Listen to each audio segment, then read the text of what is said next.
Hello hi friend.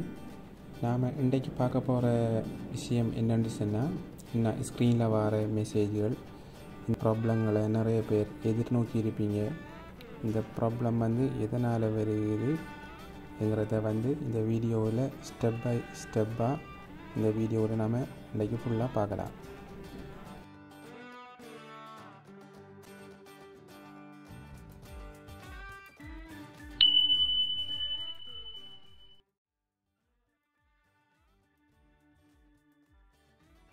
இது சம்மந்தமாக ஒரு மெசேஜ் வரும், இன்ஸ்டால் நியூ பிளாக் டோனர் கார்ட்ரேஜ்.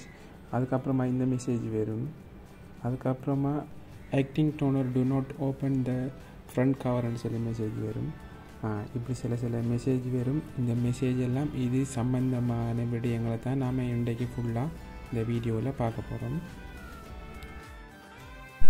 இப்போ நாம் பார்க்க போகிற ப்ராப்ளத்துக்கும் இந்த வார மெசேஜ் இந்த டோனர் இந்த வீதம் காட்டுறதுக்கும் எந்த வித சம்மந்தமும் இல்லை. இது எதுக்காக வருதுன்னு சொன்னால், உங்களோட டெவலப்பர் யூனிட்டுக்குள்ளே இருக்கிற பவுடர் டோனர் பவுடர் அளவை தான் இந்த விஷயம் செல்லுது நமக்கு. அதால் அதுக்கும் இப்போ சிலவங்க இந்த செட்டிங்ஸில் போய் இந்த டோனர் இதை பார்த்துட்டு யோசிப்பாங்க, இப்போ டோனர் பாக்ஸுக்குள்ளே பவுடர் இல்லைன்னு சொல்லி யோசிப்பாங்க. அது அப்படி இல்லாது டெவலப்பர் பாக்ஸு கேட்குற வீதத்தை தான் இந்த வீதம் காட்டுது. அதால் அதுக்கும் இதுக்கும் எந்த வித சம்மந்தமும் இல்லை. இப்போ நான் இந்த போட்டிக்கிற வீடியோவில் ஒரு வீதம் தான் காட்டுது, ஆனால் தொடர்ச்சியாக ஃபோட்டோ காப்பி அடிக்குது. தொடர்ச்சியாக 300-400 ஃபோட்டோ காப்பி அடிச்சுக்கே இருக்கு. அதுக்கும் இதுக்கும் சம்மந்தம் இல்லை. இப்போ ஒரு ஆளுக்கு ஒரு ப்ராப்ளம் வந்துச்சு அப்படின்னு சொன்னால், இந்த 100 அந்த வீதம் காட்டுறதுல 100 காட்டுது. ஆனால் அந்த மிஷின் ஃபோட்டோ காப்பி அடிக்க போகும்போது நியூ இன்ஸ்டால் டோனர்னு சொல்லி மெசேஜ் வருது. ஆனால் செட்டிங்ஸில் உள்ளுக்கு போய் டோனரில் போய் பார்த்தா 100 காட்டுது. அப்போ இதுக்கு என்ன சம்மந்தம்னு சொன்னால், இந்த 100 காட்டுறது அந்த டெவலப்பர் பாக்ஸுக்குள்ளே இருக்கிற பவுடரை வீதத்தை மட்டும்தான் காட்டுது. சரி, இந்த ப்ராப்ளம் வந்துட்டு சொன்னால், நீங்கள் முதலாவது செய்ய வேண்டிய விஷயம் என்னென்னு சொன்னால், உங்களோட டெவலப்பர் பாக்ஸுக்குள்ளே இருக்கிற பவுடரை வீதம் எத்தனை முதல் பாருங்கள். அது 0 இருந்துட்டு சொன்னால், முதல் நீங்கள் அதை மெனுவலாக அதுக்குள்ளே பவுடரை ஆட் பண்ணணும். அதை எப்படி ஆட் பண்ணுறேன்னு சொன்னால், டெவலப்பர் பாக்ஸை வெளியில் எடுத்து அந்த டெவலப்பர் பாக்ஸில் ஒரு சின்ன ஒரு மூடி ஒன்று போட்டிருப்பாங்க. அந்த மூடியை ரிமூவ் பண்ணிவிட்டு அதுக்குள்ளே 20 கிராமில் இருந்து ஒரு 30 கிராமுக்குள்ளே பவுடர் ஒரு சிறிய கொஞ்சத்தை ஆட் பண்ணலாம். நீங்கள் கட்டாயமாக செய்யணும். ஆட் பண்ணிவிட்டு அதுக்கு பிறகு நீங்கள் மிஷினை ஒன் பண்ணி பார்த்தீங்கன்னு சொன்னால், உங்களுக்கு அந்த 0 இருந்தது 100 காட்டும். இது முதலாவது செய்ய வேண்டிய விஷயம். ரெண்டாவது இந்த வீலை இப்படி சுற்றும் போது எந்த வித அந்த புளிப்பும் இல்லாமல், எந்த வித டைட் இல்லாமல் சும்மா நார்மலாக சுற்றுதான்னு சொல்லி செக் பண்ணி பாருங்கள். அப்படி சுற்றும் போது இந்த இன்னும் காட்டுற இடத்துல இதுவும் சேர்ந்து சுற்றுதான்னு பாருங்கள். இப்படி சுற்றலை என்று சொன்னால் டோனர் பாக்ஸை கட்டாயம் மாற்றி ஆகணும். இந்த டோனர் பாக்ஸில் இருக்கிற முழுவதுமான அந்த வீல் முழுவதும் சொன்னால், இந்த டோனர் பாக்ஸ் நல்லா இருக்குது, வேலை செய்யுதுன்னு அர்த்தம். இதுக்கு கெட்டால் அந்த டோனர் பாக்ஸுக்கு கீழாக ஒரு வெள்ளை பிளாஸ்டிக் மாதிரி ஒன்று வச்சுருக்காங்க. அதை கொஞ்சம் வெளியில் இழுத்தெடுத்துட்டு இதை சுற்றும்போது பவுடர் அதால் வெளியில் லீக் ஆகும். லீக் ஆகித்தான் அந்த வெளியில் எந்தவித தடையும் இல்லாமல் வெளியில் வந்தால் தான் டெவலப்பர் பாக்ஸுக்குள்ளே பவுடர் எந்த வித தடங்களும் இல்லாமல் போய் சேரும். அப்படி சேர்ந்துட்டு என்று சொன்னால் நமக்கு இந்த பாக்ஸ் சரியான உரிய முறையில் வேலை செய்யுதுன்னு அர்த்தம். இது இரண்டாவது விடயம்.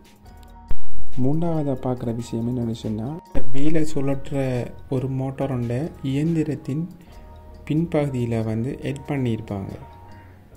அது ஒரு மோட்டார், அது ஒரு வீலோட செட் பண்ணியிருப்பாங்க. அது இந்த இடத்துல இருக்கு.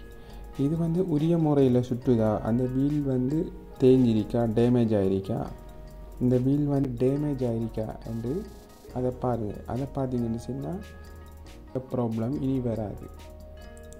ஏன் இதை முதல்ல சொல்கிறேன்னு சொன்னால், நான் ஏற்கனவே கூறின நியூ இன்ஸ்டால் டோனர் வாரத்துக்குரிய ப்ராப்ளத்தில் ஆரம்பம்தான் இது. சரி, இப்போ install new black toner cartridge அதுக்குரிய ப்ராப்ளம் என்னத்தை பார்ப்போம்.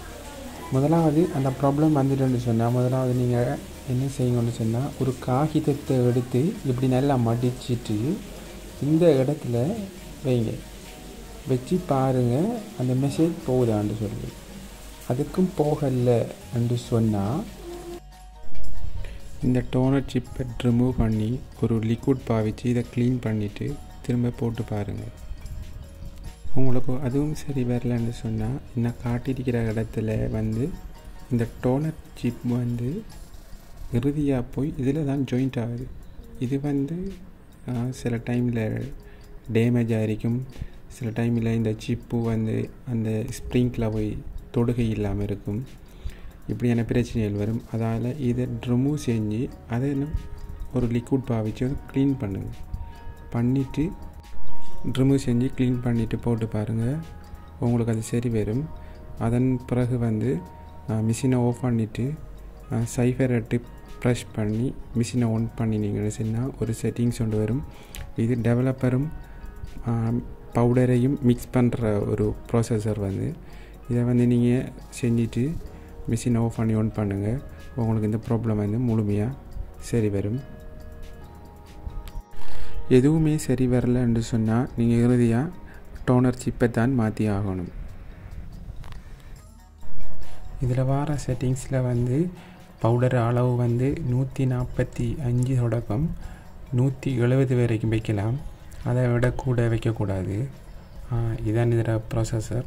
இதை ஃபுல்லாக நீங்கள் பார்த்துட்டு இதை செஞ்சீங்கன்னு சொன்னால் இது ஒரு முழுமையான தீர்வாக இருக்கும்.